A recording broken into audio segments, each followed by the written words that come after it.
Hello everyone, welcome you arts academy triple N. My name is Ankur Verma. आज की class का जो हमारा चैप्टर है वो है द एंड ऑफ बाइपोलैरिटी। इसी के चलते हमने ये पूरा का पूरा चैप्टर डिस्कस कर लिया है। अगर आपने उसको नहीं देखा तो इस चैप्टर की एक प्लेलिस्ट बनी हुई है द एंड ऑफ बाइपोलैरिटी के नाम से, तो वहाँ से आप एक एक करके हर एक टॉपिक को अच्छे से क्लियर करके फिर उसके बाद ये क्या है, ये एक्स्ट्रा वर्क है जो साइड में आपके बॉक्सेस में लीडर्स के बारे में दे रखा है सोवियत यूनियन के, तो उनके बारे में हम बेसिकली डिस्कस कर रहे हैं। और इसके साथ साथ ये एग्ज़ाम के पॉइंट ऑफ व्यू से बहुत ज़्यादा क्या है, इम्पॉर्टेंट है। सो आज की क्लास में हम जो लीडर की बात करें सोवियत यूनियन के, वो उनका नाम है मिखाइल गोर्बाचेव। ये आप पिक्चर देख सकते हैं, ये पिक्चर है मिखाइल गोर्बाचेव की। इसके साथ साथ ये बॉर्न हुए थे 2 मार्च 1931 में, और साथ के साथ ये कब डाई कर गए, तो इनकी जो डेथ हुई थी वो हुई थी 30 अगस्त 2022। दैट मीन्स 2022 में इनकी क्या हुई थी, डेथ हुई थी। और इनका जो बर्थ हुआ था वो हुआ था 1931 में, और इसके साथ साथ इनकी जो डेथ हुई थी वो कब हुई थी, 2022 में। इसके साथ साथ एक और चीज़ इनके लिए बहुत ज़्यादा, मतलब ये जो लीडर है बहुत ज़्यादा हमारे लिए इम्पॉर्टेंट इसलिए भी बन जाते हैं क्योंकि he was the last leader of the Soviet union. कि सोवियत यूनियन जो है उसके जो लास्ट लीडर थे वो कौन थे बेटा, मिखाइल गोर्बाचेव थे। तो इस वजह से ये एक इम्पॉर्टेंट लीडर बन जाते हैं हमारे लिए। और साथ के साथ सेकंड पॉइंट में इसमें क्या कहता है, last leader of the Soviet union. कि सोवियत यूनियन के लास्ट लीडर कौन थे, मिखाइल गोर्बाचेव। और साथ के साथ अगर इनका टाइम पीरियड पूछें कि कब से कब तक थे, तो ये बने कब थे, 1985 में। और साथ के साथ 1991 में जब सोवियत यूनियन का डिसइंटीग्रेट हो गया था, उसके बाद ये क्या हो गए थे, हट गए थे। तो इस वजह से इनको हम क्या कह सकते हैं, लास्ट लीडर भी कह सकते हैं सोवियत यूनियन का। साथ के साथ इनको प्रेसिडेंट भी कह सकते हैं, लास्ट प्रेसिडेंट भी सोवियत यूनियन के यही थे।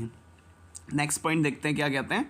नेक्स्ट पॉइंट कहता है, introduce the economic and political reform policy of perestroika, that means restructuring and glasnost, मतलब कि ओपननेस।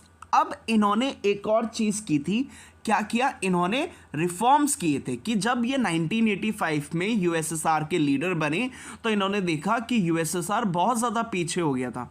इस वजह से इन्होंने डिसाइड किया कि अब मैं क्या करूँगा, रिफॉर्म्स करूँगा। और इन्होंने 2 तरह के रिफॉर्म्स किए, एक तो इकोनॉमिक रिफॉर्म किया, साथ के साथ दूसरा इन्होंने पॉलिटिकल रिफॉर्म किया। इकोनॉमिक रिफॉर्म्स और इसके साथ साथ पॉलिटिकल रिफॉर्म्स करने के लिए इन्होंने पॉलिसी बनाई, और 2 पॉलिसी बनाई, जिसका नाम, पहली का नाम क्या था, perestroika, and the second policy का नाम क्या था, ग्लासनोस्त। तो पेरेस्ट्रोइका मतलब क्या होता है, रीस्ट्रक्चरिंग। कि जो स्ट्रक्चर है उसको फिर से क्या करना, उसमें जो कमियां हैं उसको ठीक करना और फिर से रिक्रिएट या रीस्ट्रक्चर तैयार करना। दूसरा जो है इन्होंने क्या किया, ओपननेस। ओपननेस मतलब क्या हुआ कि जो यूएसएसआर की जो कंट्रीज थी, 15 कंट्रीज से मिलके बना था यूएसएसआर, तो उनको अपॉर्चुनिटी दी कि आप क्या कर सकते हो, दूसरी कंट्रीज या फिर मेन आप दूसरे ग्रुप्स में भी क्या हो सकते हो, शामिल हो सकते हो, उसके मेंबर्स बन सकते हो। इस तरह की ओपननेस, इस तरह के लोगों को साथ के साथ डेमोक्रेटिक उनको व्यूज़ भी दिए, इसके साथ स्पीच का राइट भी दिया। तो इस तरह की ओपननेस करके इन्होंने रिफॉर्म्स करना शुरू किया, और वो भी कहाँ पे, यूएसएसआर में। तो बेसिकली इन्होंने 2 तरह की पॉलिसीज़ को इंट्रोड्यूस किया था, एक तो इकोनॉमिक थी और दूसरी थी पॉलिटिकल। और नाम क्या क्या था, पेरेस्ट्रोइका और इसके साथ साथ ग्लासनोस्त। तो पेरेस्ट्रोइका मतलब क्या होता है, पेरेस्ट्रोइका मतलब रीस्ट्रक्चरिंग, और ग्लासनोस्त मतलब होता है ओपननेस। वहाँ के लोगों को क्या दी गई, फ्रीडम दी गई कि वो अपने व्यूज़ को रख सकते हैं। साथ के साथ वहाँ की जो मेन जो 15 कंट्रीज़ थी उनको भी ऑप्शन दिए गए कि आप क्या कर सकते हो, दूसरे कंट्री के जो ग्रुप्स हैं, यूनियन है, उसमें आप क्या सकते हो, उनके मेंबर्स बन सकते हो। इस तरह की रिफॉर्म्स चलाए, वो भी किसने, मिखाइल गोर्बाचेव ने।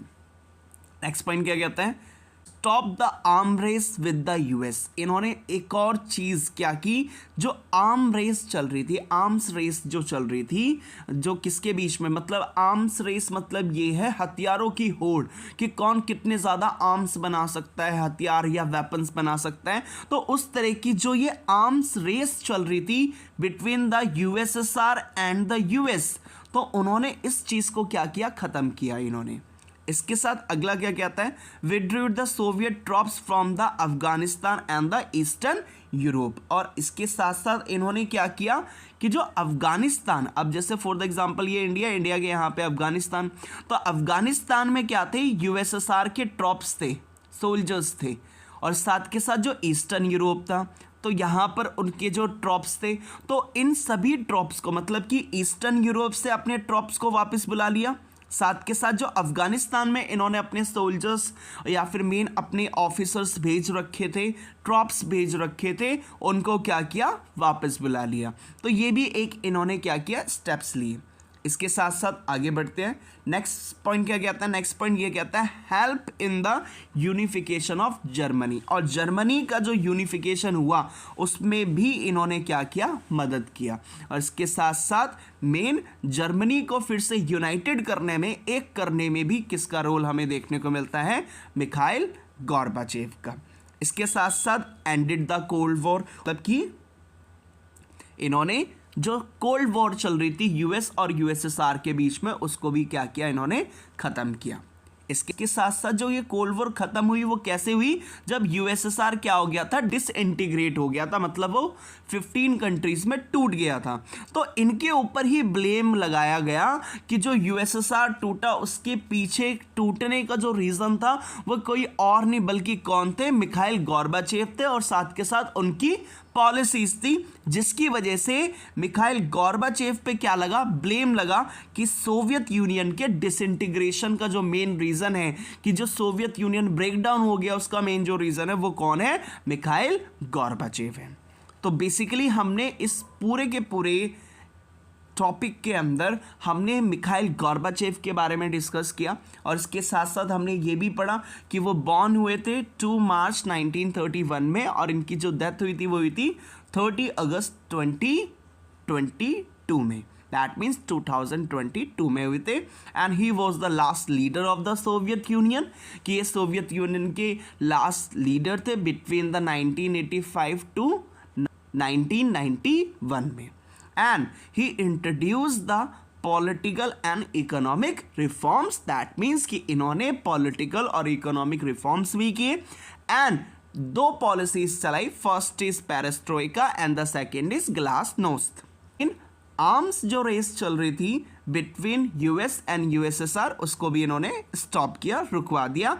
एंड जो सोवियत ट्रॉप्स जो अफगानिस्तान और जो ईस्टर्न यूरोप में थे उनको भी वापस बुलाया। साथ के साथ इन्होंने मदद की जर्मनी के यूनिफिकेशन करने के लिए, और साथ के साथ कोल्ड वॉर को ख़त्म भी कराया और या ख़त्म किया। और साथ के साथ इनके ऊपर ब्लेम लगाया गया, और ब्लेम ये लगाया गया कि जो यूएसएसआर डिसइंटीग्रेट हुआ है उसके पीछे भी किसका रीज़न है, उसके पीछे भी किसका हाथ है, मिखाइल गॉर्बाचेव के। तो blame for the disintegration of the Soviet union.